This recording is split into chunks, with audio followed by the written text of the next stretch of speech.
Assalamualaikum warahmatullahi wabarakatuh. Saya dari kelompok 3 ingin menjelaskan tentang bagian penggajian pajak. Pada proses sebelum pembayaran melalui SPT, di bagian penggajian harus membuat daftar gaji guna untuk data gaji dalam pembayaran di ISPT. Dalam bagian pajak, setelah pendapatan dan gaji karyawan, kita membuat kertas kerja yang kemudian digunakan untuk menginput data ke SPT. Apa saja yang perlu diisi? Nah, di sini yang pertama itu ada data gaji karyawan. Nah, data gaji karyawan ini biasanya berisi slip gaji, periode pembayaran. Jadi misalnya di data gaji itu terdapat nominal gaji kita dan periode kita mendapatkan gaji seperti bulanan atau harian atau bahkan mingguan.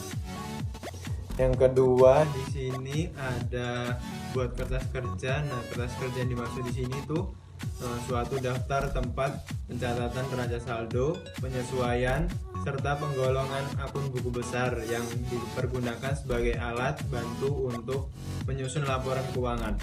Kertas kerja ini berfungsi sebagai alat bantu dalam menyusun laporan keuangan. Nah, selanjutnya setelah di input, kita mengisi data yang tadi sudah kita kumpulkan ke SPT. Yang selanjutnya mengenai bagian pajak input data ESPT. Sebelumnya kita harus login ke ESPT lalu connect dan dengan username dan password, isi NPWP wajib pajak dan isi profil wajib pajak. Lalu membuat SPT masa yang akan dilaporkan, yaitu klik menu, pilih, lalu buat SPT baru isi masa. Dan tahun pajak, klik buat SPT, lalu input master data. Saya di sini akan melanjutkan presentasi teman saya pada ujian pajak. Setelah SSP di copy, maka akan dibuat buku kas keluar dengan melampirkan SPT, masa SSP dan gaji karyawan, lalu disampaikan kepada Financial Department. Lalu masuk pada bagian keuangan. Dari bukti kas keluar tersebut dicek kelengkapan dokumen BKK-nya dan menyiapkan giro atau cek untuk pembayarannya. Lalu diberikan tanda tangan kepada penjabat yang berwenang. Setelah itu di copy dan dalam bentuk giro lalu distorkan kepada pihak bank. Di sini saya akan menuliskan penjelasan dari saudara Firly pada bagian keuangan. Di sini membahas dari buku kas keluar yang harus dicek kelengkapan dokumennya. Kemudian menyiapkan giro atau cek untuk pembayaran dan harus ada tanda tangan dari pejabat yang berwenang. Lalu difotokopi dan bentuk giro disetorkan pada bagian bank.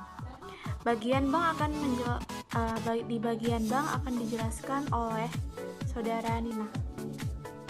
Baik, di sini saya akan melanjutkan di siklus bagian bank. Nah, jadi giro ini disetorkan ke bank. Nah, setelah disetorkan ke bank ini dicek validasinya di surat sektor pajak. Nah, pengecekan ini dilakukan untuk mengetahui apakah surat tersebut sudah tembus sampai lembar terakhir. Kemudian setelah dicek itu dan sudah ada, di copy sampai 4 lembar yang terdiri dari 5 lembar.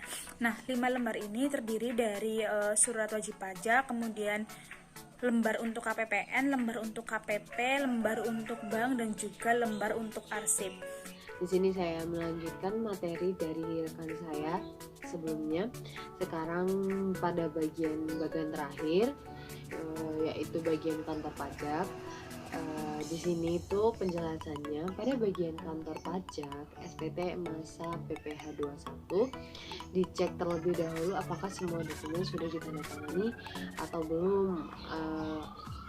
Secara singkatnya kayak udah selesai atau belum gitu kan.